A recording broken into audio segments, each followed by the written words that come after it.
उनसे मिलने जाते हैं, और जब जाते हैं मिलने तब हवाई जहाज में कैमरामैन को बैठाकर उड़ाकर ले जाते हैं। क्यों? चलो ट्राम्पेर संगे गला मिलिए आसि और छबिगुलो भारतवासी के देखा।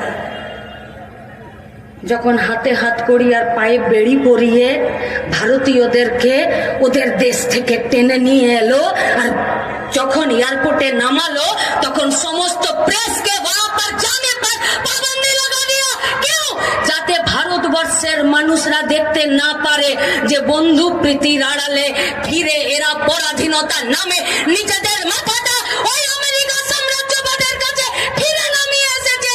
আরে মোদি সাহেব, আরে ভাজপা ये सोशल मीडिया का जुग है, दौर है, अपनी चाइले सबटा लुकिए रखते पारबेन ना।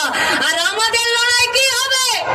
এই গোটা বিজেপি আরএসএস দক্ষিণপন্থী চরম আগ্রাসী নীতি নিয়ে যাচ্ছে, যে আগ্রাসী নীতিতে প্রত্যেকটা দিন আমাদের কাজের জায়গা কমছে, প্রত্যেকটা দিন এই পশ্চিমবঙ্গের এই ভারতবর্ষের মাটিতে গরিব মানুষের সংখ্যা বাড়ছে, প্রত্যেকটা দিন ভুখমরিयों का संख्या बढ़ रहा है।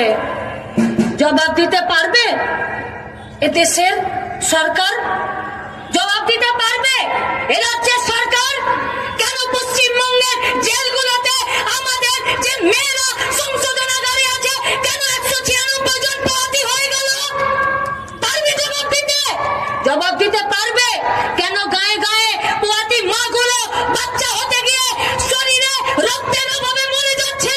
জবাব দিতে পারবে পশ্চিমবঙ্গের সমস্ত মেডিকেল কলেজগুলোতে কেন যে বাচ্চাগুলো জন্ম নিচ্ছে তাদের ওজন, তাদের শরীরের পুষ্টিগত গুণ সবকিছু কম হয়ে যাচ্ছে? জবাব দিতে পারবে বাংলার নিজের মেয়ের রাজত্বে আমাদের মেয়েগুলো কেন